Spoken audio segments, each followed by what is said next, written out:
Hello, good morning. मैं पंकज शर्मा, आप सभी का मदर्स के ऑनलाइन प्लेटफॉर्म मदर्स का जो यूट्यूब चैनल है दोस्तों, एसएससी मदर्स मदर्स एसएससी पर आपका हार्दिक स्वागत करता हूं दोस्तों।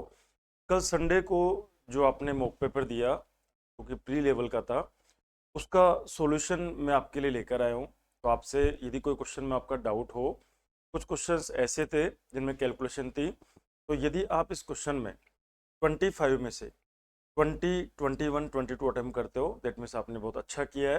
तो चलिए बात करते हैं हम लोग। पहला क्वेश्चन तो आप कर ही सकते हो। यहाँ पर आपने कहा कि 5/8 को हमने इस तरीके से लिखा, तो एक्स का वैल्यू क्या होगा। तो आप ट्रिक पे ना जाके आप पूरे बेसिक की बात करें हम लोग, तो आपको दे रखा है 5/8। 5 अपॉन क्या है यहाँ पर 8, ये आपको गिवन है। तो आप लिख सकते हो 1 अपॉन, आप क्या लिख सकते हो 8 अपॉन क्या लिख सकते हो 5 लिख सकते हो। और आगे सोल्व करें इसको, तो 1 अपॉन 5 का भाग लगाओ 1 प्लस क्या होगा 3 बटा कितना आएगा यहाँ पर 5 आएगा। तो आप वापस से क्या लिख सकते हो 1/1 प्लस 1/5/3 लिख सकते हो। आगे बात करें हम लोग, तो 1/1 प्लस 1/1 प्लस 2 बचेगा रिमाइंडर, तो 2/3 लिख सकते हो। आगे बात करें 1/1 प्लस 1/1 प्लस 1/3 क्या लिखेंगे 2 लिखेंगे। आगे बात करें 1/1 प्लस 1/1 प्लस 1/1 प्लस क्या हुआ 1/, तो आप बताएंगे मेरे को कि x की जगह पर कितना है, यहाँ पर 2 आया। हमें x का वैल्यू पूछा हुआ है, तो x का वैल्यू 2 आ जाएगा दोस्तों। आंसर क्या बनेगा हमारा ए ऑप्शन। अच्छा क्वेश्चन था, आसान क्वेश्चन है, और ऐसे क्वेश्चन तो काफी पूछे भी जाते हैं एग्जाम के अंदर। चलिए अगला क्वेश्चन देखते हैं, क्वेश्चन नंबर 2। 42 वस्तुओं का एमपी, तो आप लिख देंगे यहाँ पर 42 आर्टिकल्स का क्या लिखा है यहाँ पर एमपी बराबर किसका है 70 वस्तुओं का सीपी, 70 आर्टिकल्स का सीपी। तो आपको ये दिया हुआ है, और आपको क्या गिवन है 25 वस्तुओं का विक्रय मूल्य, सेलिंग प्राइस ऑफ 25 आर्टिकल। आगे इक्वल टू किसका है दोस्तों 21 वस्तुओं का अंकित, वस्तुओं का क्या लिखा मैंने यहाँ पर मार्केट गिवन है। सोल्व करेंगे इसको हम लोग, तो सोल्व करिए। 7 से काटेंगे 10, और 7 से काटेंगे 6, और 7 से काटे 14 से काट दो आप इसको, तो 14 से काटेंगे तो क्या बनेगा दोस्तों यहाँ पर एम पी अपॉन क्या बनेगा यहाँ पर सी। 14 से काटिए तो 14×5 70, काटेंगे तो 14 क्या आएगा यहाँ पर। इधर बात करें हम लोग एस पी अपॉन नीचे पर एम, यहाँ पे कुछ कट नहीं रहा, तो एस पी के बराबर में 21 है, बराबर में तो 25। यदि इन दोनों अनुपातों को ध्यान से देखा जाए तो कॉमन कौन है यहाँ पर एम पी, यहाँ भी कौन है एम, ये फिगर बराबर होना चाहिए। तो बराबर करने के लिए मैंने इसको बोथ साइड ऊपर भी 5 से और नीचे भी 5 से गुणा करा। ऐसा हमने इसलिए करा था कि एम पी यहाँ 25 है, वहाँ भी क्या हो जाए 25 हो जाए। आपसे प्रॉफिट या लॉस पूछा है, तो सी पी कितना दोस्तों 15, 15 रुपए की चीज आप बेच कितने में रहे हो 21 में, तो फायदा 6 का हुआ। इस पर हुआ दोस्तों 15 पर गुणा करेंगे हम लोग 100, 3 से काटेंगे तो गया 2 बार, 3 से काटेंगे तो 5 बार, 5 से काटेंगे तो 20 बार, और 20 गुणा 2 कितना हुआ दोस्तों यहाँ पर 40 पर। तो उम्मीद करता हूँ कि आपको क्वेश्चन नंबर सेकंड भी समझ में आ गया होगा। चलिए अगला क्वेश्चन आपके लिए है, क्वेश्चन नंबर 3। एक ए और बी एक टैंक को 10 और 16 में भर सकता है। एक पाइप है ए, ये इनलेट पाइप है भरने वाला 10 घंटे में। पाइप बी भी इनलेट पाइप है, ये भी भर सकता है कितने में 16 घंटे। पहले हमने किसको खोला, पहले बी को खोला, और अल्टरनेट आवर्स में, तो एक पहले घंटे में बी को खोला, फिर ए को, फिर बी को, फिर ए को, ऐसा तब तक चलेगा जब तक कि टंकी भर नहीं जाती। तो ऐसे क्वेश्चन में सबसे पहले काम मानिए। काम कितना मान ले दोस्तों हम लोग 80 लीटर मान ले, मान लो ये टैंक का कैपेसिटी है। इस पूरे काम को ये अकेले करता है 10 घंटे में, 1 घंटे में करेगा 8 लीटर। ये पूरा काम करता है 16 घंटे में, तो 1 घंटे में करेगा कितना 5 लीटर। काम करा आपने, शुरुआत करी बी ने, अगले घंटे में आएगा ए, तो बी काम कितना कर लेगा दोस्तों 5। बी यहाँ पर काम कितना कर लेगा 5 कर लेगा फर्स्ट आवर में, अगले घंटे में बी कितना काम कर लेगा 8, दोनों ने मिलकर काम कितना करा 13। तो 13 लीटर टंकी भर गई कितने घंटे में दोस्तों 2 घंटा में। तो 13 × 6 कितना होता है 78, और 13 × 6 78, तो 78 लीटर जो टंकी भरेगी कितने में भरेगी दोस्तों यहाँ पर 12 घंटे में। तो अभी भी 2 लीटर भरना बाकी है, और 2 लीटर भरने आएगा कौन यहाँ पर बी। बी भर सकता है 5 लीटर 1 घंटे में, 5 लीटर टैंक भर सकता है वो 1 घंटे में। 1 लीटर को भरेगा 1/5 घंटे में, अब भरना तो 2 ही है, तो 2/5 घंटे और लगेंगे, तो हम कह देंगे 12 घंटे तो पूरे पूरे लगेंगे और 2/5 घंटे अपने को और लगेगा। तो आंसर क्या बनेगा दोस्तों अपना ए ऑप्शन। आगे बात करें हम लोग, ये कह रहा है द एंगल ऑफ एलिवेशन। तो एंगल ऑफ एलिवेशन मीन्स आप कोई चीज नीचे से ऊपर देख रहे हो। The angle of elevation of the top of a tree 220 meter high from 2 points lie on the same plane. ये सेम प्लेन है, इसमें 2 पॉइंट है, एक पॉइंट यहाँ पर मान लेते हैं, एक पॉइंट यहाँ पर मान लेते हैं, और ये कोई यहाँ पर आपके सामने बिल्डिंग है। बिल्डिंग का हाइट दे रखा है दोस्तों 220 मीटर। इस बिल्डिंग का जो टॉप है तो आपने इस वाले बिंदु से देखा, और ये जो बिल्डिंग का टॉप है आपने इस वाले बिंदु से देखा। तो एंगल आपको दे रखा है कि एक बार तो कितना बन रहा है दोस्तों 30, और एक बार कितना बन रहा है यहाँ पर 45, आपको दे रखा है यहाँ पर। अब आप ध्यान से समझना, यदि ये 45 है और ये 90 है, तो क्या ये भी 45 होगा क्या? तो आप कह देंगे 45 होगा यहाँ पर। यदि ये 45 है और ये 45 है तो ये और साइड बराबर होनी चाहिए, तो हम कह देंगे यहाँ से लेकर और यहाँ तक ये वाली वैल्यू 220 के बराबर होगी। आप कह देंगे बिल्कुल यहाँ से लेके यहाँ तक तो 220 हो जाएगा। आगे बात करें हम लोग, ये पूरा एंगल 30 है, ये 90, तो ये पूरा 60 होगा। हमें पता है कि 30 के सामने कितना होता है 1, और 60 के सामने √3 होता है। तो ये जो वैल्यू आएगी, ये वैल्यू आएगी हमारे पास 220, कितना आएगा दोस्तों √3 ये आएगा। अब हमें ये वाली वैल्यू पता करनी है। अपने को ये पूछा है कि दोनों बिंदुओं के बीच का डिस्टेंस कितना, तो आप इसमें से इसको माइनस कर देंगे तो 220 तो आ जाएगा कॉमन, और अंदर बचेगा क्या दोस्तों √3 माइनस। वैसे 90% कंडीशन में ऑप्शन आपको इसी तरीके से दिया होता है, लेकिन यहाँ पर तो ऑप्शन √3 की फॉर्म में नहीं है, तो √3 का वैल्यू होता है 1.732। तो 1.732 में से 1 माइनस करेंगे तो 0 पॉइंट कितना आएगा 732, और इंटू कौन है यहाँ पर 220। ये आपको मल्टीप्लाई करना है, तो मल्टीप्लाई कर लो। तो आप इसको मल्टीप्लाई करेंगे तो 7 दूनी कितना बना 14। आप देखो डेसिमल हटाएंगे तो 3 जीरो, एक जीरो से एक जीरो कट जाएगी, तो 732 गुना कितना बना यहाँ पर 22, और नीचे के लिख दूंगा मैं यहाँ पर 100। मल्टीप्लाई कर लो आप इसको, 22 गुना 2 कितना होता है 44, तो 44 का 4 कैरी 4 हो गए, 22 66, और 66 और 4 कितना होता है 70, कैरी कितना हो गया यहाँ पर 7 हो गया। 22 7 होता है 154, 154 में जब आप 7 जोड़ेंगे तो ये आएगा 161, और नीचे कौन है यहाँ पर 100, तो 160.04। तो आंसर कौन सा बनेगा दोस्तों हमारा डी ऑप्शन। नेक्स्ट क्वेश्चन है, ऐसे क्वेश्चन तो हमने अलजेब्रा में बहुत सारे किए हैं। ऐसे क्वेश्चंस में क्या करते हैं दोस्तों, सबसे पहले नंबर ऑफ वेरिएबल्स है हमारे पास 3 और इक्वेशन है हमारे पास 2। तो हम आपको जब क्लासरूम में पढ़ाते हैं तो मैंने कहा था कि अलजेब्रा का यदि कोई क्वेश्चन ऐसा है जिसमें नंबर ऑफ वेरिएबल तो हो ज़्यादा और इक्वेशन हो कम, तो ऐसे क्वेश्चन को आप वैल्यू पुट से कर सकते हो। तो यहाँ पर 3 वेरिएबल है, इक्वेशन 2 है, तो एक वैल्यू को आप कुछ मान सकता है। मैंने क्या करा दोस्तों, जेड को 0 माना, तो ये 0 हो गया, ये भी 0 हो गया, ये भी 0 हो गया, और ये भी 0 हो गया, और ये भी 0। क्या बचा मेरे पास यहाँ पर, हमारे पास बचा x का क्यूब प्लस क्या बना यहाँ पर y का क्यूब। हमें पता है जब दो जगह पर क्यूब और बीच में प्लस आता है तो a cube plus b cube क्या होता है, a cube plus b cube, a plus b का क्यूब -3ab, और ब्रैकेट में क्या होता है a प्लस होगा यहाँ पर, ये बनेगा हमारे पास। x प्लस वाई की वैल्यू 19 है, तो आप करेंगे 19 का क्यूब, अभी सोल्व मत करो इसको, 19 का क्यूब -3 इंटू एक्स वाई का वैल्यू कितना है 114, तो 114 को लिख सकता हूँ मैं 19 गुना क्या लिखा मैंने 6। तो ऐसा एक्स प्लस वाई का वैल्यू कितना है 19, तो हमने कहा 19, और इस पे मैंने क्या लगा दिया दोस्तों यहाँ पर रूट लगा दिया।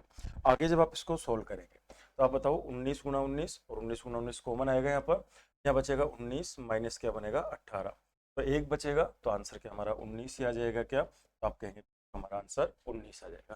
भाई यहाँ पर 19 का क्यूब है और यहाँ पे 19 दो बार है, तो 19 का स्क्वायर तो कॉमन आ जाएगा, तो अंदर 19 की पावर 2 तो मैंने कॉमन ले लिया।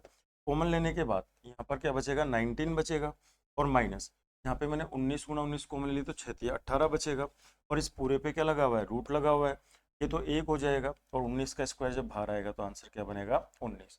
तो इस तरीके से हम लोग काम कर सकते हैं।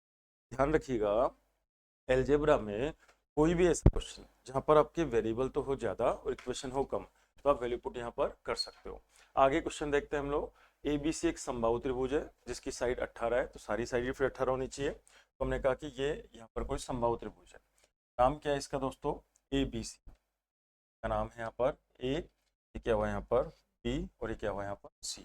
ये 18 है, ये भी 18 हो, सॉरी रखा है 18 दे रखा है ना, ये भी 18 है और ये भी 18। ये कह रहा है DBC पर एक बिंदु है, तो DBC पर एक बिंदु ले लो ये रहा, तो ये जो D है ये BC पर एक बिंदु इस तरीके से है, इस तरीके से जो BD है, B से लेकर D है, ये जो BD है ये पूरी की पूरी B का, BD कितनी 18 का 1/3 मतलब 6 हो जाएगा, तो आप कह देंगे 6 हो जाएगा। तो आपसे पूछा है कि AD का वैल्यू कितना, ये आपको मालूम करना है। चलिए मालूम करते हैं। आप मुझे बताओ यदि समबाहु त्रिभुज में यहाँ से लेकर यहाँ तक लंब डाल दिया जाए, लंब डाल दिया, तो लंब डालेंगे तो दोनों साइड बराबर होगी, तो 9 हो जाएगी, तो ये क्या 3 हो जाएगी क्या, आप कह देंगे 3 हो जाएगी। और किसी भी समबाहु त्रिभुज की हाइट निकालने का फॉर्मूला क्या होता है, √3 a अपॉन क्या होता है, 2 होता है। a का मान कितना है 18, 18 में 2 का भाग लगाएंगे तो 9√3, तो ये आएगा 9/3। तो ये हमारे पास क्या है, x है। सोल्व करते हैं इसको हम लोग, तो आप पाइथागोरस थ्योरम लगा दो। तो आप पाइथागोरस थ्योरम यूज करेंगे, हमें तो AD का वैल्यू पता करना है, तो 9 का स्क्वायर 81 गुणा 3, ये आएगा 243, और इसका स्क्वायर कितना बनेगा 9, ऐड करेंगे इसको तो 9 3 12 2 1, ये बनेगा 5 252। 252 को हम क्या लिख सकते हैं, इनमें से देखो 64 को यदि गुणा 3 करेंगे, 3 4 12 2 1, 3 6 64 को गुणा किससे करेंगे दोस्तों, ये 8 है ना यहाँ पर, 64 गुणा 3 करके देखो, तो 3 4 12 2 1, 3 6 18 और कितना हुआ 19, तो ये तो नहीं आ रहा है यहाँ पर। तो वापस से देखना, कुछ गलती तो हमने नहीं करी है यहाँ पर। तो सबसे पहले 6√7 करके देख लो, 30 गुणा 7 कर लो एक बार आप लोग 30 गुणा 7 करके देख लो भाई। 9 का स्क्वायर होता है 81 इंटू 3, 81 इंटू 3 कितना आएगा 243। आगे बात करें प्लस 3 का स्क्वायर कितना 9, 9 3 12 2 1, 4 और 1 कितना बना 5, 252। यदि मैं इसको 36 गुणा 7 का स्क्वायर होता है 49, 49 गुणा 6 करेंगे तो 6 नाम 54 आएगा, ये तो छोड़ो इसको एक बार। यदि हम 6 गुणा 3, तो 6 का स्क्वायर होता है 36, यदि मैं 36 गुणा 6 का स्क्वायर 36 गुणा 3 करके देखें, ये थोड़ा आउट में जा रहा है यहाँ पर, छोड़ो इसको भी। अब यहाँ पर देखिएगा, यहाँ पर देखना 6 का स्क्वायर होता है 36, यदि मैं 36 को गुणा 7 करके देखूँ, 7 6 42 का 2 4, और 7 3 21, और 4 कितना हो 25, ऐसा लिख सकता हूँ इसको मैं। इसको बाहर निकालेंगे तो आएगा 6 और कितना आएगा 2। हम कह सकते हैं दोस्तों कि अपना जो आंसर बनेगा वो आंसर क्या बनेगा हमारा ए ऑप्शन। इंपॉर्टेंट मार्क करिएगा इस क्वेश्चन पर, पहले भी एग्जाम में पूछा हुआ है। ये कह रहा है कि निश्चित कार्य को करने के लिए ए और बी वैकल्पिक दिनों में काम करते हैं, बी काम को पहले शुरू करता है। ए अकेले काम 24 दिन में कर सकता है, ए जो है ए अकेले काम कितने में पूरा कर सकता है 24 दिन में कर सकता है, दे रखा है अपने को ये। और ये कह रहा है कि 11 से 1/3 दिन में काम कब पूरा होता है, जब वो एक दिन छोड़कर एक दिन काम करे और बी काम को शुरू करे। बी आया, फिर ए आया, फिर बी आया, फिर ए आया, तो काम 11 से 1/3 दिन में होगा। 11 से 1/3 के आप टुकड़े करेंगे तो ये हो गया 1 2 3 4 5 6 7 8 9 10, और कितना हुआ 11, तो बचा 1/3 दिन। तो 1 2 3 4 5 6 दिन तो काम करेगा बी, तो बी ने काम किया यहाँ पर 6 दिन, बोल देंगे बी काम करता है 6 दिन, प्लस आगे ए काम करेगा 5 से 1/3 दिन, 5 से 1/3 का मतलब 5 3 15, 16 बटा कितना बना यहाँ पर 3। तो यहाँ पर आप एफिशिएंसी सबको 3 से गुणा कर दूँ तो ये बन जाएगा 20, 24 या 72, ये बन जाएगा दोस्तों 72 है, बराबर ये बन जाएगा हमारे पास 6 या 18 भी, और प्लस क्या बन जाएगा 16 ए। यदि 16 ए को हम इधर लेके आएंगे तो 12 में से 6 गया तो 6, और 6 में से 1 गया तो 5, तो ये आ जाएगा हमारे पास 52 ए बराबर 18 बी।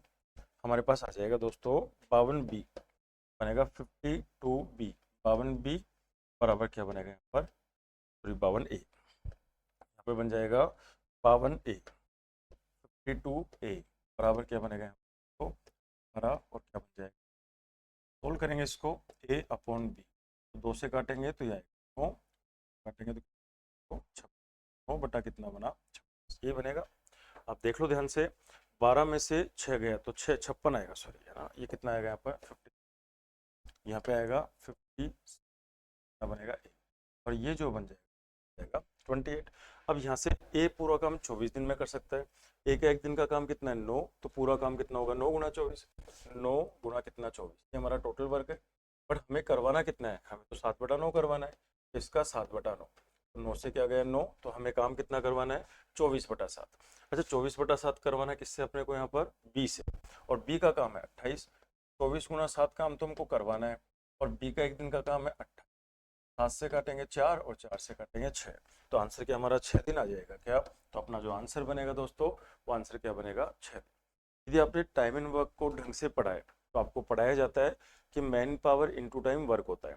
कि ए अकेले पूरा काम 24 दिन में करता है, पूरा काम ए गुना 24 हो जाएगा। भाई मान लो एक दिन का काम ए है तो 2 दिन का काम 2 है, 3 दिन का काम 3 है, 5 दिन का काम 5 है। यहाँ पे ए अकेले 24 दिन में काम पूरा कर रहा है, 24 दिन का काम 24 ए हो गया। अब यदि वो अल्टरनेट डेज पे काम करे, मतलब पहले दिन बी करे, फिर ए करे, फिर बी करे, फिर ए करे, तो 11 से 1/3 दिन लगेगा। तो 11 से 1/3 दिन में बी के हिस्से में 6 दिन आएंगे और ए के हिस्से में 5 से 1/3 दिन आएगा। तो हमने इस तरीके से टोटल वर्क निकाला, दोनों को बराबर करेंगे तो एफिशिएंसी का रेशियो आ गया। एफिशिएंसी से हमने वर्क निकाल लिया, वर्क में से कितना हमको करवाना है वो अलग कर लिया, किससे करवाना है भाग लगा दो, आंसर आपको मिल जाएगा। अगला क्वेश्चन देखिएगा, 50 पेड़ एक सीधी पंक्ति में 2 क्रमागत वृक्षों के बीच की दूरी एक समान है, 13वें से 34वें पे आने में 18 सेकंड लगता है। आप तो ऐसे देखो कि 13वें से किस पे आना है, 34 पे आ रहा है, तो 18 सेकंड अपने को लग रही है। तो यहाँ पर टाइम लग रहा है 18, माइनस करेंगे 1 और ये क्या हुआ 21, तो ये 21 आप तो ऐसे निकाल लो। तो यहाँ पे टाइम कितना लगता है अपने को, 18 सेकंड का लगता है। ठीक है, तो अब ये कह रहा है कि पहले वृक्ष से, पहला वृक्ष का मतलब 01 पहले से, और कहाँ तक चले हम लोग, 50 तक चले। तो अब हमको यहाँ पे डिफरेंस कितना हुआ 49, तो 49 में आपको कितना टाइम लगेगा ये अपने मालूम करना है। तो ये तो आसान है, यहाँ पर कैसे करेंगे आप इसको देखो, 21 में टाइम लग रहा है 18, एक में कितना लगेगा 18/21, और 18/21 का मतलब 6 बटा कितना हुआ यहाँ पर 7 सेकेंड। तो बताओ 49 में कितना टाइम लगेगा, 49 को क्या करेंगे 6/7, 7 से काटेंगे 7 7 49 और 7 6 कितना, तो हम कह देंगे अपने को टाइम कितना लगेगा दोस्तों यहाँ पर 42 सेकेंड। तो आपको दिमाग नहीं लगा, आप ये मान के चलो कि 2 पेड़ों के बीच दूरी 1 किलोमीटर है या 1 मीटर है, तो 1 1 1 1 ऐसे कर लिया मैंने। तो हमने तो ज़्यादा ऐसे ऐसे नहीं, मतलब कुछ दिमाग नहीं लगाना। तो ये कह रहा है कि 13वें से 30 पे आए आप, 13वें वृक्ष से 34वें पे गए आप, तो 13वें से 34वें पे गए तो जंप लगाई आपने 21 की, तो 21 की जंप लगाने में आपको 18 सेकंड लगे। तो वहाँ पे आपको जंप लगाना है 49 की, तो 49 की जंप लगाने में आपको टाइम कितना लगेगा 42 सेकंड का। अगला क्वेश्चन आपके सामने है क्वेश्चन नंबर 59। 60 केंद्रीय कोण वाले एक त्रिज्यखंड का क्षेत्रफल ए है, एक सेक्टर है यहाँ पर, सर्कल है यहाँ पर, इसका जो एरिया है, ये वाली जो चीज एंगल हमारे पास में 60 है, 60 डिग्री का एक सेक्टर है यहाँ पर, और कह रहा है कि वृत्त की परिधि होती है 2πr, 2πr का मान किसके बराबर दे रखा है, ठीक है, जैसे r का मान क्या हो जाएगा, c हो जाएगा तो 2। मतलब ये जो सर्कल है इसका जो ये सेंटर मान ले इसको, तो इसका रेडियस हो गया c/2π, इसका जो रेडियस है ये हो गया दोस्तों c/ कितना हुआ 2। और सेक्टर का एरिया निकालने का फॉर्मूला आपको पता ही है, एरिया ऑफ सेक्टर क्या होता है पाई r, क्या होता है दोस्तों थीटा अपॉन कितना डिग्री, ये होता है एरिया निकालना सेक्टर का। तो हम लिखा पाई, आर की जगह पे क्या लिखेंगे हम लोग, आर की वैल्यू है c/2π, इंटू आगे क्या लिखेंगे दोस्तों c/2π, तो थीटा की जगह आएगा यहाँ 60 और 6 आ जाएगा, कुछ कट रहा हो तो काट लो, पाई से गया यहाँ पर पाई, ऊपर बनेगा c², नीचे बनेगा 2 2 4 6 24 और 24 का बन जाएगा पाई। ये हमारा क्या हो जाएगा दोस्तों आंसर, तो आंसर आएगा c²/24 पाई। उम्मीद है ये आपको समझ में बिल्कुल आ गया होगा। इस क्वेश्चन पे आप इंपॉर्टेंट मार्क करो, जब आप है ना ऑफलाइन क्लासेस लेते हो तो लगभग आपको एक तो रेशियो वाले चैप्टर और एक हमारा जो परसेंटेज वाला चैप्टर है, इन दोनों चैप्टर्स में जनरली ये क्वेश्चन आपको देखने को मिलता है और बड़ा इंपॉर्टेंट सा क्वेश्चन है। ए बी और सी अपनी इनकम का 80 85 75 खर्च कर रहे हैं, क्या कर रहे हैं यहाँ पर खर्च कर रहे हैं, और उनकी बचत का अनुपात कितना है 8 9 20 है। तो ए और सी की आय में 18,000 का अंतर है, तो बी की आय ज्ञात करो। चलो कैसे करेंगे, आप बताना ए ने 80 खर्च कर दिया तो सेविंग 20 करा होगा, और इसकी जो सेविंग है वो किसके बराबर है 8 मान लो या 8x मान लो, तो 8 मान लिया, तो इसको 5 से गुणा कर दो, तो 100% की जो वैल्यू है उसको 5 से गुणा करेंगे कितना आएगा 40, ये जो 40 है कम ऑफ क्या हो गई यहाँ पर ए हो गई, हमने ए के बारे में करा। इसी तरह बी की बात करते हैं, बी 85% क्या कर देता है खर्च कर देता है, तो बताओ बचाएगा कितना 15%, और बी की जो सेविंग है वो इक्वल टू क्या होगी 9x कर दो या 9 लिख दो केवल, तो 9 लिख दिया, 3 से काटेंगे तो ये 5% और 3 से काटेंगे तो 3, बोथ साइड गुना 20 करेंगे तो ये आएगा यहाँ पर 4%, और इसको 20 गुना करेंगे 60, तो हम कह देंगे ये क्या चीज़ है यहाँ पर बी हो गया, इनकम ऑफ बी। आगे बात करें हम लोग इनकम ऑफ सी के बारे में, तो यहाँ पर सी खर्च कर रहा है 75%, बचाएगा कितना 25%, 25% का वैल्यू किसके बराबर है, दोनों तरफ 4 से गुणा करेंगे तो हम कह देंगे 100% का जो वैल्यू होगा 80। सी, अब आप चाहो तो इनका रेशियो बना लो, आपको क्या क्या दे रखा है, ए और सी की आई में 18,000 का अंतर है, ए और सी की जो आई है, तो इसमें अंतर 40 है। 40 का वैल्यू किसके बराबर है दोस्तों, 18,000 के बराबर आपको दे रखा है। जीरो से गई जीरो, तो एक बराबर कितना होगा, चार चार कितना हुआ 16, बचेगा 20, तो चार पाँच 20, कितना बना जीरो, 450 आ गया। हमें तो बी का इनकम पता, बी का इनकम कितना है 60, तो 450 जो है तो आप मल्टीप्लाई किससे कर दोगे यहाँ पर 60 से, तो दो जीरो तो आना ही आना है, 6 5 30 3 6 4 24 और 7। हम कह देंगे दोस्तों कि बी का जो इनकम होगा, बी का इनकम कितना होगा 7,000। अगला क्वेश्चन आपके सामने, क्वेश्चन देखना कैसे करेंगे। यहाँ पे आपको दे रखा है जब इसको इससे मल्टीप्लाई करेंगे तो दोनों एक दूसरे के रेसिप्रोकल होते हैं तो 1 आ जाएगा, प्लस आ गए।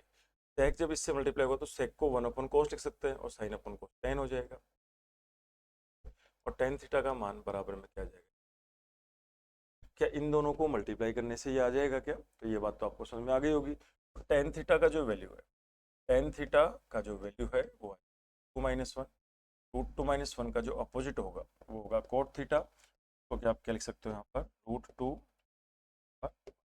आगे बात करें, हमको मालूम क्या करना है, अपने को ये चीज़ पता करनी है, तो मैं क्या लिख सकता हूँ 2 अपॉन नीचे कौन है यहाँ पर कोस थीटा, माइनस कौन है दोस्तों यहाँ पर साइन थीटा, और जो ऊपर 2 के साथ साइन थीटा लगा हो तो उसको ला सकता हूँ क्या मैं यहाँ पर, तो आप कहेंगे ला सकते हो।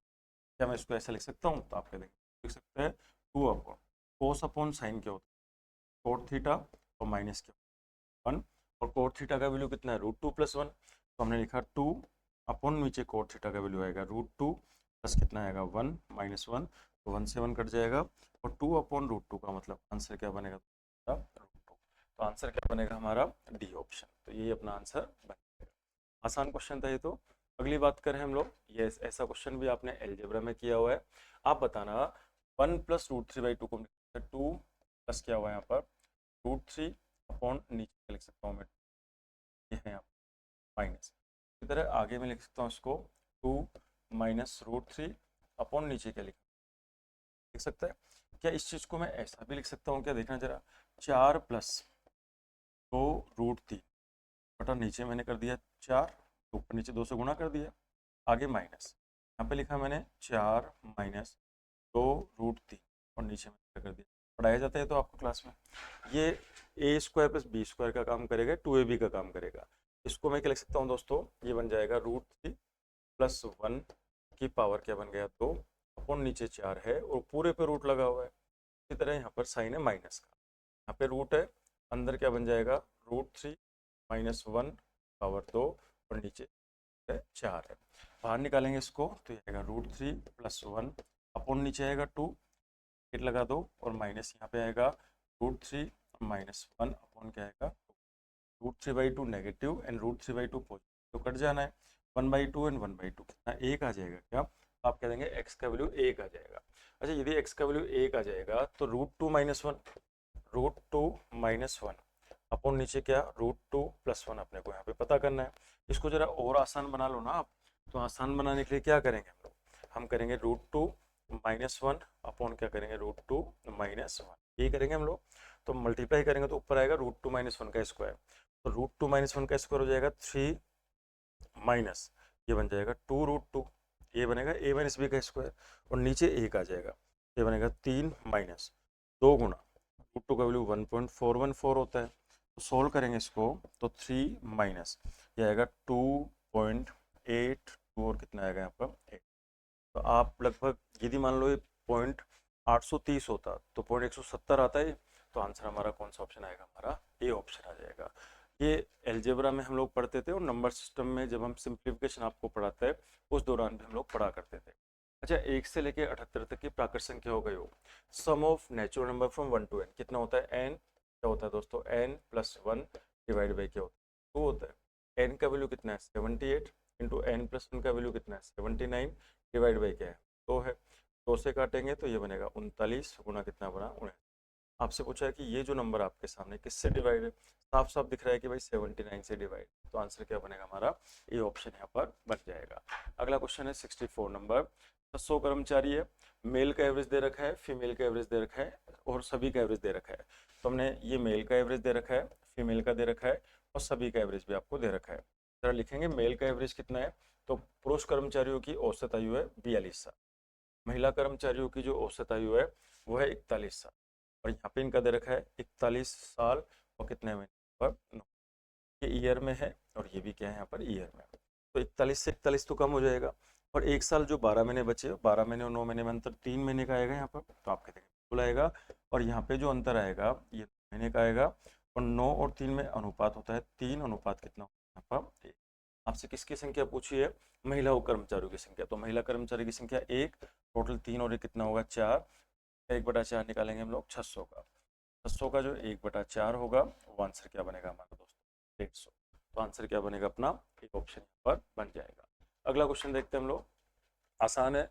कॉम्प्लीमेंट्री वाले केस में आपको ये पढ़ाया जाता था कि ये वाली जो चीज है यहाँ पर, ये इसको कर लो पहले साइड में, तो कोट स्क्वायर ये बना यहाँ पर 46 माइनस आगे सेक स्क्वायर कितना बना 44। आपको पता है जब कॉम्प्लीमेंट्री हम लोग पढ़ते हैं तो कोट किस में कन्वर्ट होता है 10 में, और फंक्शन जब चेंज होता है तो एंगल भी चेंज होगा, तो 46 का कॉम्प्लीमेंट्री हो गया 44 माइनस क्या है यहाँ पर सेक स्क्वायर 44। हमें पता है कि ये इधर होता और ये इधर होता तो एक आता, तो अभी क्या आंसर -1 आएगा क्या, ये वाली जो वैल्यू उसका आंसर तो -1 आ गया। यहाँ पे चेक करते हैं हम लोग, तो 1 का जो जोड़ा बनेगा तो 1 जाएगा किसके साथ 89 90 बन जाएगा, 2 जाएगा किसके साथ 87, फिर 3 जाएगा किसके साथ यहाँ पर 85, 3 जाएगा सॉरी 2 और 77, 3 जाएगा कितने के साथ पर, सॉरी गलती करी हमने, 1 के बाद 3 है यहाँ पर 1 के बाद कौन है दोस्तों 3, तो 3 जाएगा 87 के साथ, 5 जाएगा यहाँ पर 85, चलते जाएंगे हम लोग।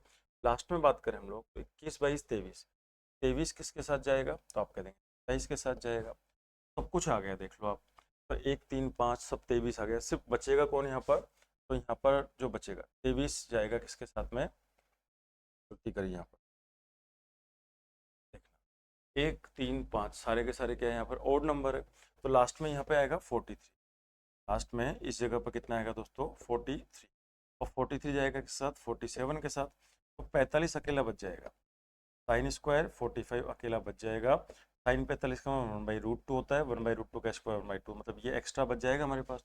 और यहाँ पे ऐसे कितने जोड़े बनेंगे, ये बना ऐसे 1, ये बना ऐसे 2, फिर ऐसे बना पर 3, ऐसे 3 बन गए यहाँ पर। तो ऐसे जब मैं इसकी बात करूँगा तो यहाँ पे कितना बन जाएगा, ये करेंगे तो 43 में 1 जोड़ो 44, तो 22.5 मतलब 22 बन जाएंगे यहाँ पर। हर पेयर की वैल्यू कितनी आएगी 1 आएगी, तो यहाँ भी 1 आएगी, यहाँ भी 1 आएगी, ऐसे चलते जाएंगे हम लोग, अभी कितनी आएगी 1 आएगी। और यहाँ से लेके यहाँ तक की बात करूँ तो 3 में 1 जोड़ो 4 2, 5 में 1 जोड़ो 6/3 3, और 43 में 1 44, तो 22 जोड़े बनेंगे ऐसे, तो हर जोड़े की वैल्यू 1 होगी, तो 22 जोड़े की वैल्यू 22 होगी, और 22 और आधा कितना बना 22.5, तो पॉजिटिव आएगा, तो 22.5 तो है पॉजिटिव, और 1 हमारा नेगेटिव है, तो आंसर क्या हमारा 21.5 आ जाएगा क्या, तो आप कहेंगे आंसर हमारा क्या हो जाएगा दोस्तों, बी ऑप्शन यहाँ पर बन जाएगा।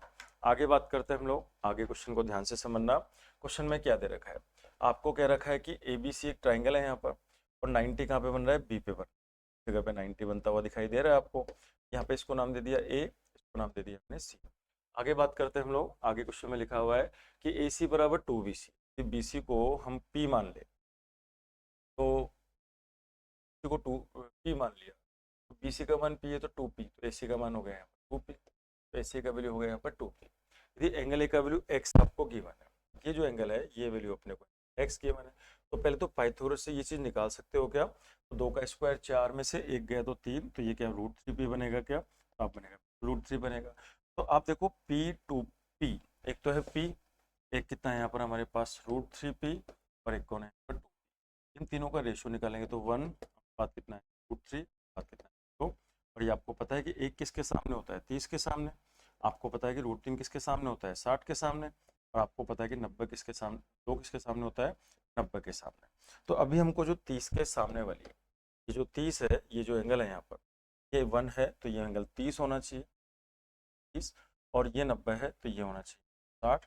तो आपसे क्या पूछा है कि बताओ एंगल C किसके बराबर होगा, तो 60 के बराबर होगा, मतलब 30 का दुगना मतलब x का दुगना 2x होगा, तो आंसर क्या बनेगा दोस्तों हमारे पर बी ऑप्शन बन जाएगा। अगला क्वेश्चन देखिएगा, अच्छा ध्यान से देखना, यदि प्रिंसिपल 15% प्रतिवर्ष चक्रवृद्धि ब्याज की दर से 2 से 2/5 वर्षों में, तो 2 साल आपने जंप कर लिया मतलब 3 साल में चले गए, तो पहले तो आप देखो कि 15% जो है 15% को फ्रैक्शन में क्या कहते हैं यहाँ पर 3 बटा क्या कहते हैं यहाँ पर 20, तो आप तो इस 20 पे ध्यान देना। प्रिंसिपल, जब भी आपको प्रिंसिपल नहीं दे रखा होता है तो रेट को देखकर अज्यूम करो, और यहाँ पे टाइम 2 साल आपने जंप कर लिया, तो आप 20 को 3 बार बोलो, 20 गुना 20 गुना 20। तो प्रिंसिपल मैंने एक बार अज्यूम कर लिया, तो प्रिंसिपल हमारा कितना है यहाँ पर दोस्तों, 8000 कितना है पर एक्स है। हमारा प्रिंसिपल अज्यूम कर लिया इसको हमने। आगे बात करें, यहाँ पे लिखा मैंने फर्स्ट ईयर, पहले साल कितना ब्याज मिलेगा, फिर मिला यहाँ पर सेकेंड ईयर, दूसरे साल कितना ब्याज मिलेगा, फिर हमने कहा थर्ड ईयर। थर्ड ईयर पूरा नहीं लेना अपने को, 2/5 लेना है, तो थर्ड ईयर में आपको कितने ब्याज मिलेगा। पहले साल ब्याज हमेशा किस पर मिलता है, प्रिंसिपल पे। पहले साल जो अपने को ब्याज मिलेगा वो मूलधन पे मिलेगा, तो मूलधन हमारा कितना है 8000, तो 8000 का 15%, 15 × 120, तो ये होगा 1200x। अगले साल 1200x तो मिलना ही मिलना है, और 1200x का 15% और मिलेगा, इसका 15% होगा 180x, ये भी अपने को मिलना तय है। अगले साल प्रिंसिपल पे फिर मिलेगा अपने को 1200x, फिर आपको इस 1200 पे मिलेगा 180x, और फिर आपको इस 1200 पे मिलेगा 180x, और फिर आपको इस 180 का 15% कितना मिलेगा यहाँ पर 27x। ये करेंगे हम लोग। तो ये वाला जो ब्याज है ना, ये तो हमें लेना ही लेना है, ये भी अपने को लेना है, लेकिन ये हमको पूरा नहीं लेना है। ये अपने को कितना लेना है दोस्तों, यहाँ पर 2/5, तो हमको 2 बटा कितना लेना है यहाँ पर 5 लेना है। ये करेंगे हम लोग। चलो सोल्व करते हैं इसको। जब आप इसको सोल्व करेंगे, थोड़ा सा कॉम्प्लिकेटेड क्वेश्चन है। 180 और 180 कितना हुआ 360, तो 1560 हो गया। 1200 में 360 जोड़ेंगे तो 1560, 1560 में 20 जोड़ेंगे हम लोग, तो 20 जोड़ेंगे तो 1580, तो 1587x आ गया। 1587x को मल्टीप्लाई करेंगे 2 बटा किससे करेंगे, ये आएगा x, 2 7 14 4 1, 2 8 16 1, 2 5 10 11 1, 2 1 2, इसको डिवाइड कर 5 से। तो जब इसमें 5 का भाग लगाएंगे, तो बताओ 5 का भाग लगाओगे तो 5 से कितना बना यहाँ पर 30, बचेगा यहाँ पर 17, तो 5 दिया कितना बना 15, बचेगा यहाँ पर 24, तो 5 4 20, 634.8। ये हमारे थर्ड ईयर का ब्याज होगा। फिर तीसरे साल का जो ब्याज अपन को लेना है वो पूरा नहीं लेना है, आपको फर्स्ट पूरा ब्याज लेना है, और दूसरे साल का पूरा लेना है, तीसरे साल का पूरा आपको नहीं लेना है। तो अब बताओ हमारे खाते में पैसा कितना हो गया, तो आप कैसे ऐड करोगे इसको। आपको पता है कि प्रिंसिपल तो था मेरा 8000x, पहले साल का ब्याज कितना हो गया मेरा 1200x, तो 1200x हमको पहले साल का ब्याज मिला। दूसरे साल कितना मिलेगा 1200 और 180, तो 1380 हो गया, 1380x हो गया हमारा दूसरे साल का ब्याज। और तीसरे साल पूरा नहीं लेना आपको, आपको लेना है 634.x, क्या कर दिया पर x, यही है हमारे पास। तो आप इसको जब ऐड करोगे तो आएगा 4 8 3 11 1, 6 3 9 2 11 12 का 2 1, 8 9 10 कितना 11214 पैसा हो गया हमारे पास। और इस पैसे की वैल्यू आपको किसके बराबर दे रखी है, कि पैसा कितना हो गया हमारा 4205, कौन किसके बराबर हो गया, किसके बराबर। तो यहाँ से x का वैल्यू कितना आएगा, x का वैल्यू आएगा हमारे पास में 4205, और हम लिखा 55 अपॉन नीचे यहाँ पे आएगा 11 2 1 4 हो कितना आएगा, ये आएगा हमारे पास ये x का वैल्यू। यहाँ डेसिमल के बाद 2 डिजिट है, नीचे 2 जीरो आएगी, और यहाँ 1 है तो 1 जीरो आएगी, तो कहाँ पे 1 जीरो ज़्यादा आएगी, नीचे की ज़्यादा आएगी। तो ये हो गया x का वैल्यू। अच्छा अब ये बता दो कि यदि ये x का वैल्यू है तो हमें तो 8000x का निकालना है, तो इसको इंटू क्या कर देंगे दोस्तों हम लोग 8000 से कर देंगे, यही हमारा आंसर आ जाएगा। जीरो से क्या गई जीरो, 4 से काटेंगे तो ये आएगा 200, और इसको 4 से काटेंगे तो 4 दूनी कितना बनेगा 8, बचेगा 4 8 कितना हुआ 32, फिर आएगा जीरो, 4 दिया 12 और 4 7 28। यहाँ पे 7 है और यहाँ पे 5 है, 7 का पड़ा 5 बार बोलने से इकाई में 5 आता है, तो ये 5 बार कटेगा, और ये या फिर ये 15 बार कटेगा। ये 28 गुणा 5 करेंगे तो लगभग 140 आता है, तो बहुत दूर है वो, तो पूरा पूरा ये शायद 15 बार कटेगा। आप मल्टीप्लाई करके देखना, आपको पता लग जाएगा कि 15, तो 15 गुणा 200 कितना हुआ यहाँ पर 3000। तो हम कह सकते हैं दोस्तों कि अपना जो आंसर बनेगा वो आंसर क्या बनेगा यहाँ पर 3000। उम्मीद है बात आपको पूरी तरह से समझ में आ गई होगी। चलिए अगला क्वेश्चन देखना। शंकु की त्रिज्या को दुगना कर दिया जाए तो नए शंकु का आयतन मूल शंकु से 3 गुना हो जाता है। तो पहले वाला आयतन V1 और अब आयतन है यहाँ पर V2, ये आपने करा। तो पहले वाला आयतन जो है आप इसको या ऐसे लिख दीजिए, किसी भी शंकु का आयतन क्या होता है 1/3 पाई R1 स्क्वायर H1। तो पहले वाला वॉल्यूम आगे यहाँ पे लिखा मैंने 1/3 आगे पाई R2 स्क्वायर, और हमने लिखा H2, ये बाद वाला वॉल्यूम। और बाद में वाला जो वॉल्यूम है ये कह रहा है कि यदि किसी शंकु की त्रिज्या को तो दुगना कर दे, और नए शंकु का आयतन मूल शंकु का 3 गुना हो जाता है। तो अब जो वॉल्यूम आपको मिलेगा 3 टाइम होगा किसका, ओरिजिनल, 1/3 हो जाएगा। तो आपसे कह रहा है मूल शंकु और नई शंकु की ऊंचाई का अनुपात क्या होगा। तो हाइट का रेशियो पूछा है, आसान सा है क्वेश्चन। तो 1/3 पाई कॉन्स्टेंट वैल्यू कट जाएगी, रेडियस को डबल करा, यदि पहले 1 थी तो 1 का स्क्वायर 1, तो 1 का दुगुना 2, 2 का स्क्वायर हो गया 4, इंटू हम करेंगे h1, इंटू हम करेंगे यहाँ पर h2, बराबर आएगा 1/3। तो जब ये उधर जाएगा तो आंसर क्या बनेगा हमारा यहाँ पर 4। तो यही अपना आंसर बन जाएगा। अगला क्वेश्चन देखना, 4,90,828 में वाहन खरीदा और 5,52,920 में बेच दिया, तो प्रॉफिट पूछा है। तो आसान सी बात है, कैसे करेंगे इसको हम लोग। तो आपको क्या रखा है 4,90,828 में तो आपने परचेज करा और आपने 5,5,920 में आपने बेचा, तो आपको फायदा कितना हो गया। तो फायदा हो गया हमको कितना, ये हो गया 2, 11 में से 2 गया तो ये बनेगा 9, ये बनेगा 2, ये बनेगा 2, 15 में 9 कम करेंगे तो प्रॉफिट हो गया। और ये जो प्रॉफिट होगा किस पर होगा, सीपी पर। तो सीपी कितना है हमारा, देखो जरा ध्यान से। तो आपका ये जो प्रॉफिट होगा, प्रॉफिट किस पर होगा, 4,90,828 इंटू आप इसको कर देंगे पर 100 से। आप काटना चाहो तो 4 28 से 4 से कट जाएगा, और यहाँ पे बाढ़ में ये भी 4 से कट जाएगा, लेकिन काय को काटते हो वैसे आइडिया लगा लो। तो आप लगा लो 62092 और आगे डबल जीरो है, तो आप डिवाइड किससे कर रहे हो, 4,90,828 और कितना हुआ, आपको पता है कि सब में 1 आ रहा है, ऑप्शन देखो 1 आ रहा है, तो पहली पहली बार तो एक बार ही भाग जाएगा। तो यहाँ लिखेंगे हम लोग 4,90,8 और कितना है, माइनस करो, 10 में से 8 गए तो आएगा 2, 11 में से 2 गया तो 9, यहाँ 0, यहाँ आएगा 0, 12 में से 9 3 और 5 में ये आएगा, और यहाँ पे उतारेंगे हम लोग। अब देखो 49 का 3 गुना, तो 50 का 3 गुना 150, ज़्यादा हो जाएगा तो 2 बार जाएगा, तो ये जाएगा 2 बार। तो आंसर कौन सा, डी ऑप्शन। तो ये अपना आंसर बन जाएगा। अगला क्वेश्चन देखिएगा, ये कह रहा है कि x और y के मध्य दूरी 720 है। एक एक्सप्रेस रेलगाड़ी जो है, एक एक्सप्रेस रेलगाड़ी x से 5 बजे 5 PM पे निकलती है और 45 की स्पीड से चलती है, वह रेलगाड़ी रास्ते में 45 मिनट रुकती है। तो यदि वो डिस्टेंस कितना दे रखा है, 720 किलोमीटर, डिस्टेंस दे रखा है 720 किलोमीटर, और स्पीड जो आपको दे रखी है, दे रखी है आपको 45 किलोमीटर कितना है बराबर। तो समय जो होता है, समय बराबर होता है दोस्तों दूरी बटा कितना, चाल हो गया। दूरी दे रखी है आपको 720 और चाल दे रखी है आपको 45। 9 से जब आप इसको काटेंगे, 9 से काटोगे तो 9 8 तो 72, ठीक, 9 5 45, 16 घंटे लग जाएंगे अपने को। 16 घंटे तो सिर्फ चलने चलने के ही लग गए। तो आपने चलने कितने बजे शुरू किया था, यहाँ पर ये चलना शुरू करा था 5 बजे, तो 5 से 5 12 घंटे हो जाएंगे, 5 से 5 12, 5 से 5 12 घंटे हो जाएंगे, शाम को 5 तो सुबह के 5 तक 12 घंटे हमारे हो गए।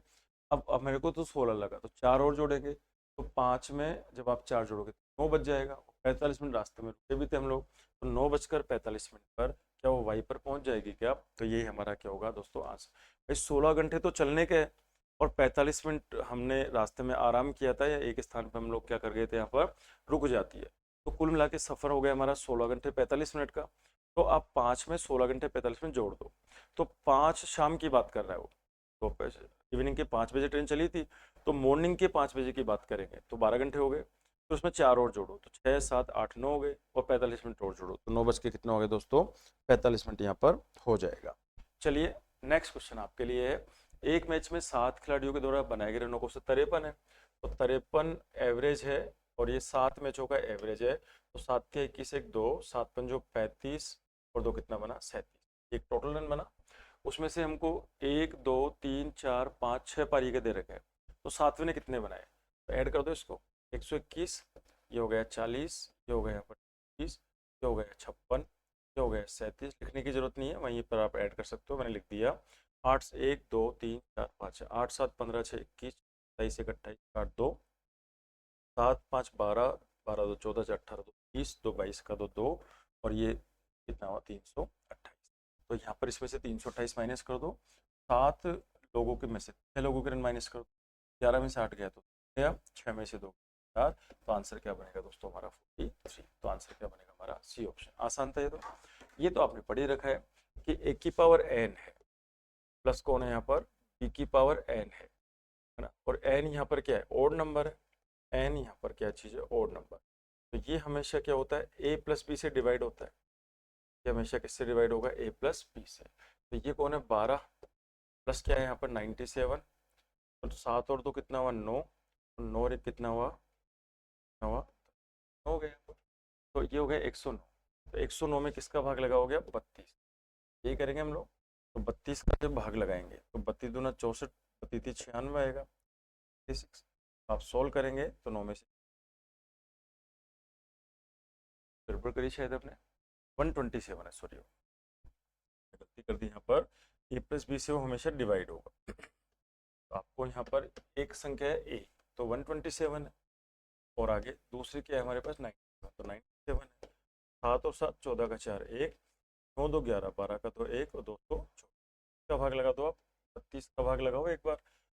तो लगाएंगे तो 16 एकम 16, ये 4 से काट दो, 4 5 कितना हुआ 20, 4 6 24, और इसको 4 से काटेंगे तो 4 8 कितना हुआ 32, 8 7 कितना हुआ 56।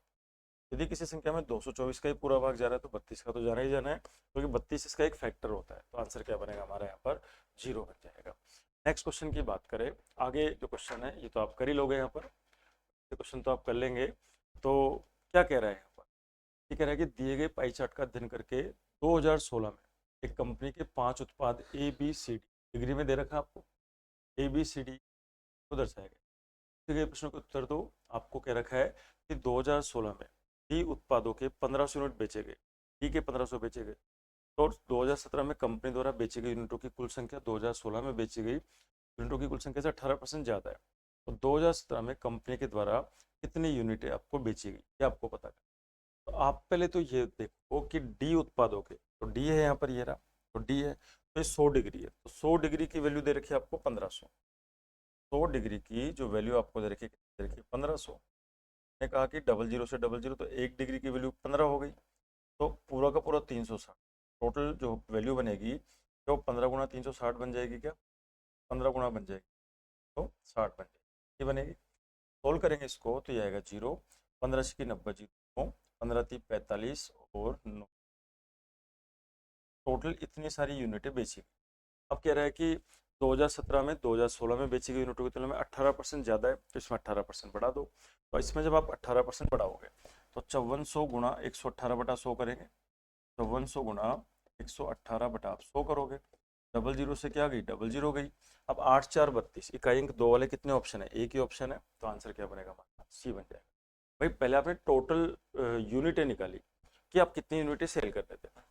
आप समझना ध्यान से, भाई हमको पता है कि 2016 का चार्ट अपने को दे रखा है, और 2016 में डी उत्पादों के 1500 यूनिट बेचेगी, तो यहाँ पर सेल कितनी थी डी की 100 डिग्री, तो 100 डिग्री का वैल्यू आपको दिया हुआ है 1500, तो 1 डिग्री इक्वल टू 15 आ गया। तो कंप्लीट कितनी यूनिट है, कितने प्रोडक्ट है, तो हमने कहा टोटल आ गए 5400।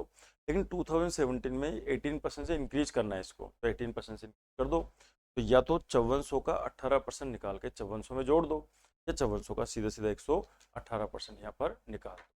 आगे बात करें, एक कंपनी द्वारा उत्पाद ए की 320 यूनिटें बेची गई, तो कंपनी द्वारा बी और ई की कितनी यूनिटें बेची गई, तो ए की 320 यूनिट, ये 50 डिग्री, तो 50 डिग्री का जो वैल्यू है वो है अपने पास 300, तो हम कह देंगे 0 से 0, तो 1 डिग्री का जो वैल्यू है 32/5 बात है। कह रहा है बी और ई, तो बी और ई की बात करें, बी है और ई 35 और 55, 90 की बात करनी है अपने को, 90 को गुणा किससे करेंगे हम लोग, 32 5 से, तो 5 से काटेंगे तो आएगा 18 पंजो 90, 8 दूनी 16, इकाई अंक 6 आएगा, और इकाई अंक 6 वाला एक ही ऑप्शन है, तो आंसर कौन सा आएगा हमारा, बी आएगा। पूरा पूरा मल्टीप्लाई करने की को बिल्कुल भी नहीं है।